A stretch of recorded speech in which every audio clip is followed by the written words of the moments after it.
The first thing Polaris tells you to do with a brand new drive belt sounds completely wrong. Wash it with soap and water. In extreme cold, they tell you to carry that belt inside and warm it to room temperature before you ride. And on a lot of sleds, you should never pull the belt off right after backing up, for a reason most riders have never even considered. 15 genius snowmobile hacks that actually work, and the last one comes straight out of the owner's manual. Let's start at number 15. Number 15, the folded duct tape trick. Everybody knows duct tape fixes half the problems on a sled. The catch is you can't use it if it's sitting on your workbench at home.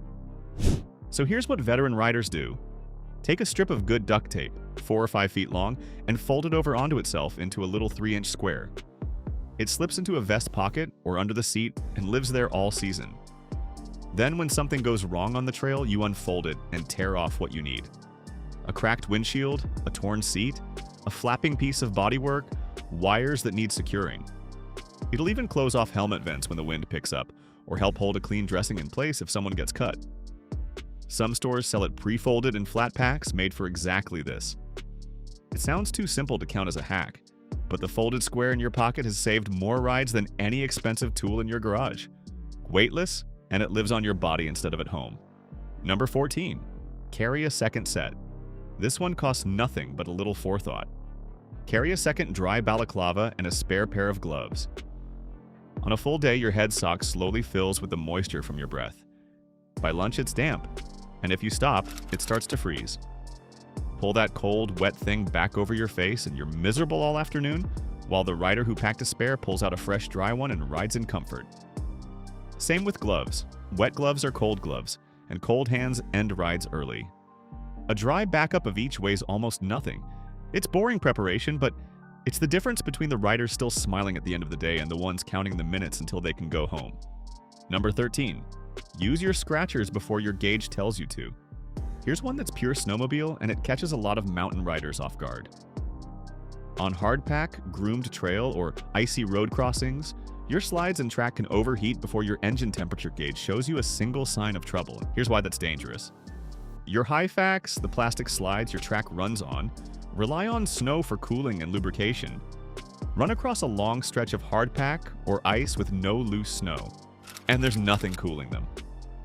They start to overheat and glaze while your engine temp still reads perfectly normal, because the engine and the slides are two different cooling problems. That's exactly why Polaris tells riders to drop their scratchers and get into fresh snow to cool the track and slides. So if your sled has carbide scratchers, use them on those long hardpack pulls, and when you can, steer into fresh snow to throw some up onto the track and slides. Don't wait for a warning light that's watching the wrong thing. By the time you feel a problem back there, you've already cooked your slides. The riders who understand this are watching the snow conditions, not just the gauge. There's a related version of this for anyone crossing roads or long, icy stretches to get between trails. Even a short blast across bare pavement or glare ice with a dry track builds heat fast because there's zero snow getting to the slides. Experienced riders will deliberately hunt for the snowy edge of a road crossing or drop the scratchers before a known dry stretch, rather than powering straight across on a bone-dry track. It seems like a tiny thing, but slides are cheap, and a melted glazed set of Hyfax that takes your track with it is not. This is one of those habits that quietly separates the riders whose sleds last from the ones constantly replacing parts, and it never shows up on any gauge. Number 12. Actually use your clicker shocks the right way. If your sled came with adjustable clicker shocks, you're carrying a tuning tool most riders never touch. Those dials change how your suspension reacts to the trail, and there's a right order to setting them up. Start with the basics before you ever touch a clicker. Get your spring preload and balance sorted first, so the sled sits right front to rear. Then move to the compression damping clickers.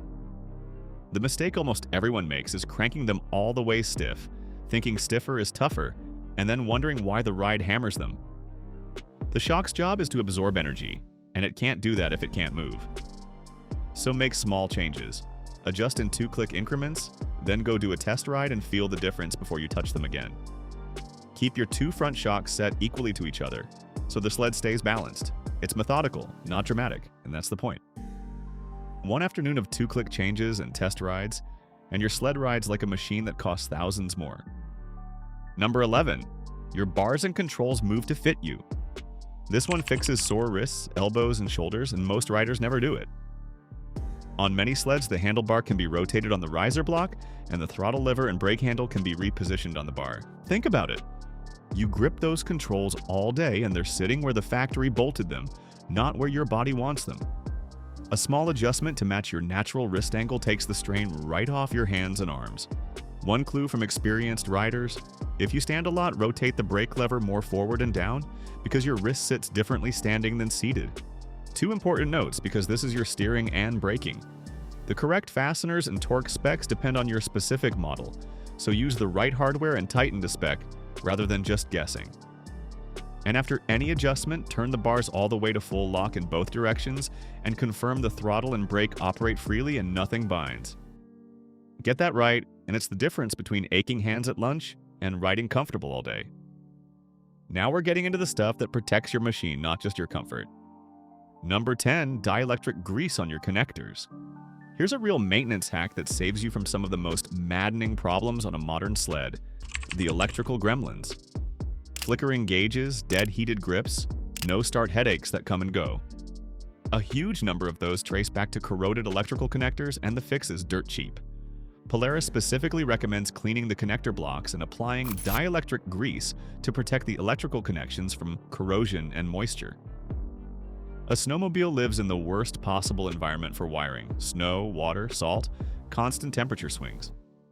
Water works its way into a connector, corrosion starts, and suddenly you've got an intermittent fault that's almost impossible to chase down.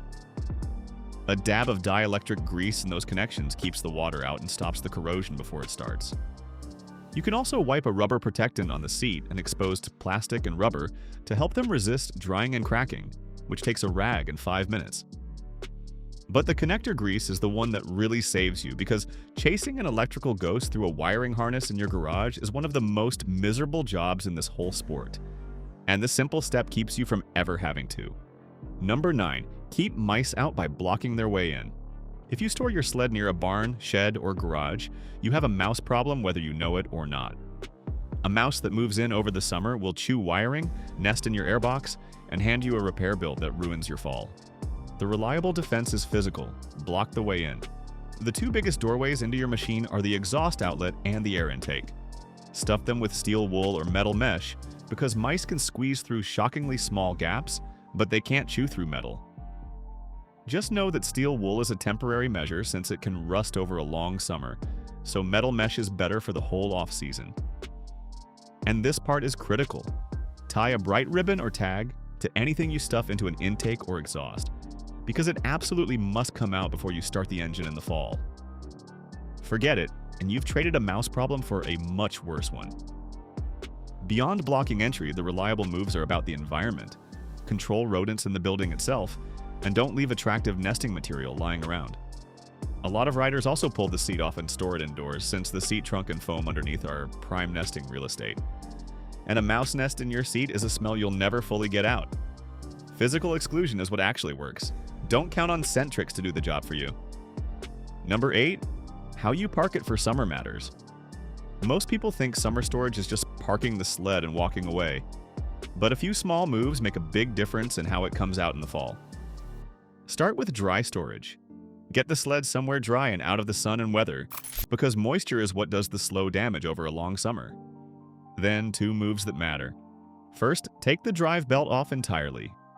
Leaving a belt tensioned in the clutches for months can give it a permanent set, a flat spot that makes it run rough, so pulling it off keeps both the belt and the clutches happier.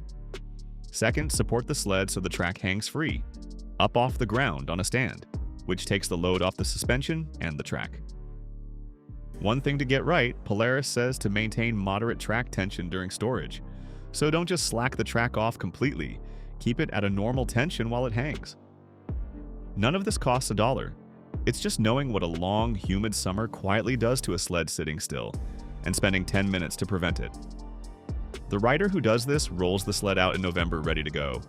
The one who just parked it and forgot spends the first cold weekend fighting a flat-spotted belt and a tired-feeling suspension before the season even starts. That covers keeping the machine healthy. Now let's get into the tricks that come straight out of the manual and sound completely wrong until you understand them. Number 7. Free the track and skis before you touch the throttle. After a freezing night, your track and skis can freeze right to the ground or the trailer. And here's the mistake that costs people belts and driveline parts. They hop on a cold sled, the track is frozen down, and they pin the throttle to break it loose. That's exactly backwards. When your track or skis are frozen to the ground, hitting the throttle forces the whole driveline to fight against a locked track, dumping a big load onto a cold belt and driveline that aren't warmed up yet. Polaris specifically tells riders to free the track and skis from the ground before engaging the throttle and to warm up the belt and driveline first. So before you ride, physically break the track and skis loose, rock the sled, lift it, knock the ice off, whatever it takes to get it moving freely by hand. Then let the belt and driveline warm up before you ask them to do any real work. It sounds obvious once you hear it, but on a cold morning when you're in a hurry, the instinct is to just gas it and go. That instinct is what shortens belt and driveline life. Free it first, warm it up, then ride. Your driveline will thank you for years. Number 6. Warm your drive belt to room temperature in extreme cold. This one sounds completely made up, and it comes straight out of the Polaris owner's manual. In extremely cold temperatures, for a better, smoother drive-away, Polaris says to remove the drive belt, warm it up to room temperature, and reinstall it before you start the sled. Here's why it actually works. A drive belt is rubber and cord, and when it's soaked to 40 below overnight, that rubber goes stiff and hard. A stiff, frozen belt doesn't flex and grip the way it's supposed to, so your first engagement is rough and it's harder on the belt. Warm that belt up to room temperature, bring it out flexible, put it on, and start the sled, and you get a much smoother drive away and you're easier on the belt in the process. Riders heading out on brutally cold mornings keep their spare belt inside overnight for exactly this reason.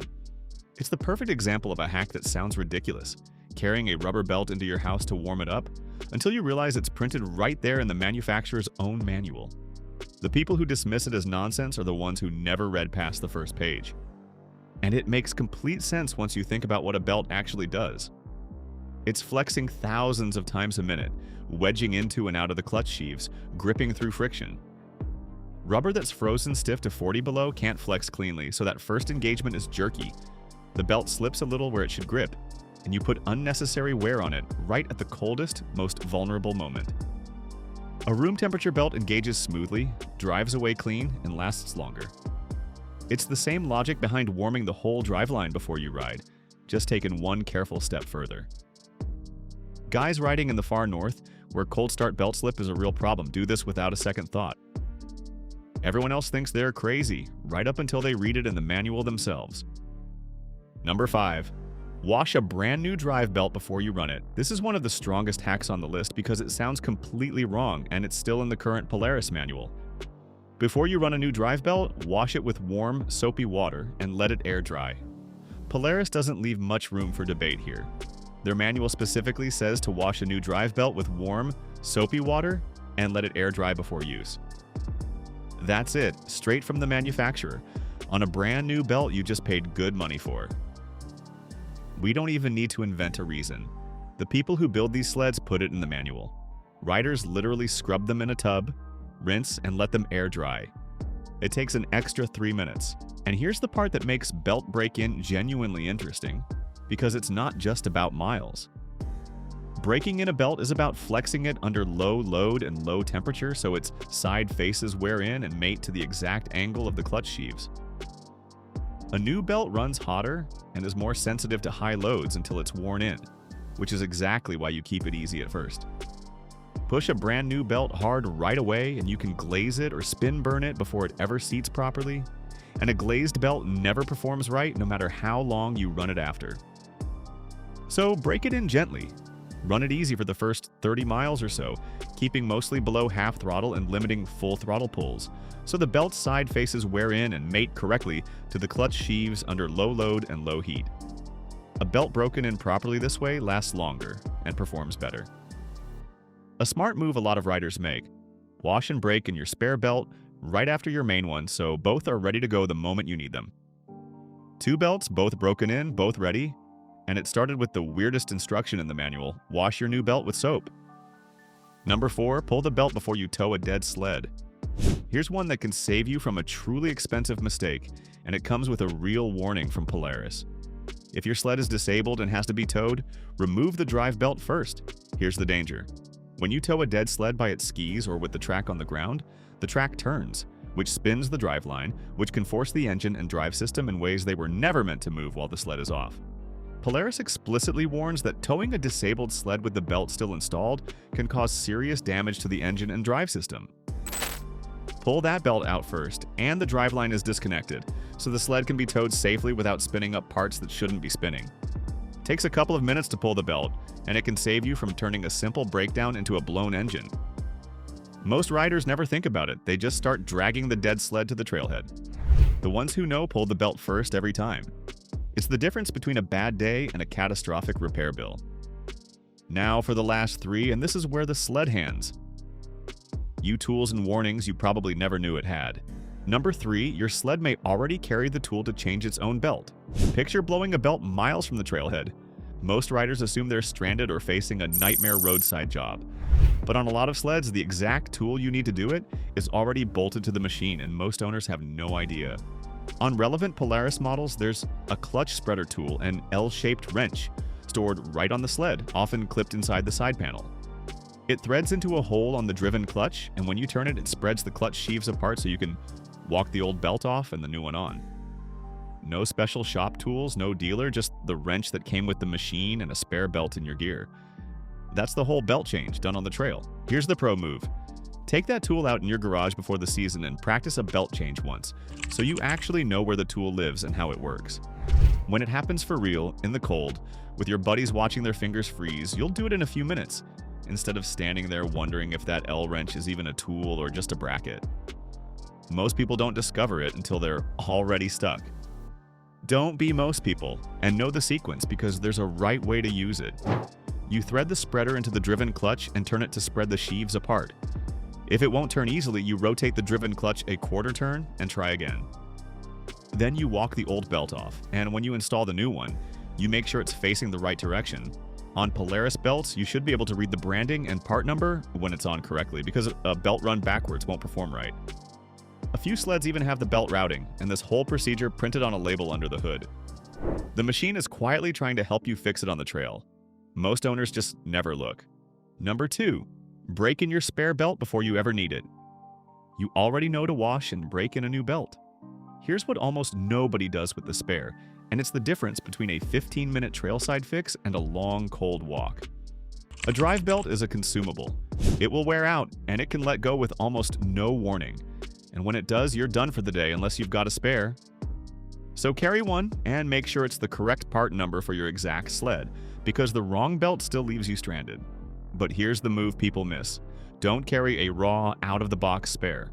A brand new spare that has never been washed or broken in hasn't had the preparation Polaris recommends before normal hard use. So wash it and break it in ahead of time, right after your main belt, and when you need it 20 miles from the truck, it's already ready to run. Then it lives in your gear, prepped and waiting. When your belt lets go 20 miles out, you pull out a spare that's ready to go, not a fresh one you're hoping holds up. That's the whole difference between the rider who makes it back and the one who makes a phone call. Number 1, never pull the belt right after backing up. This is the one almost nobody knows. It comes straight from the Polaris manual, and it ties into one of the wildest pieces of engineering on your sled. On a lot of these machines, you should never remove the drive belt immediately after operating in reverse. Here's the rule, word for word from the manual. Do not remove the drive belt after operating in reverse. You have to stop the sled after forward motion first, and then rotate the driven clutch a quarter turn by hand to make sure it's engaged for forward before you pull the belt. Skip that, and you risk damaging components during the belt change.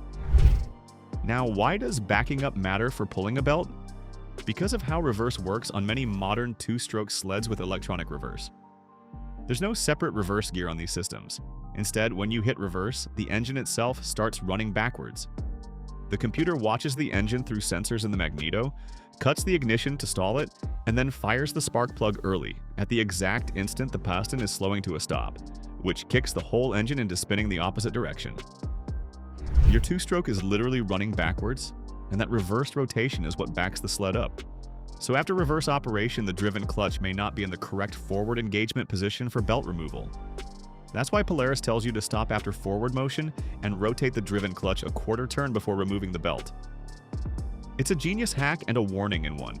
Your engine ran backwards to get you out of that parking spot, and if you forget that and start pulling the belt without resetting to forward engagement, you can damage the components you're working on. Think about how wild that actually is. Ski-Doo pioneered this kind of electronic reverse back in the late 90s, and the idea spread across the industry because it eliminated the need for a separate mechanical reverse gear and much of the extra hardware that comes with it. The engineers realized they could get reverse by simply commanding the engine to spin the other direction. It's so smooth and so seamless that you tap a button, back out, and never feel a single hint that the entire engine just reversed rotation underneath you. Most riders go their whole lives never knowing their engine spins backwards, or that it changes how they should service the sled. Now you know both, and you'll never tap that reverse button the same way again. That's 15. Now tell me which one you'd never heard of, and which trick I missed that every rider should know. Drop it below and I'll see you on the next one.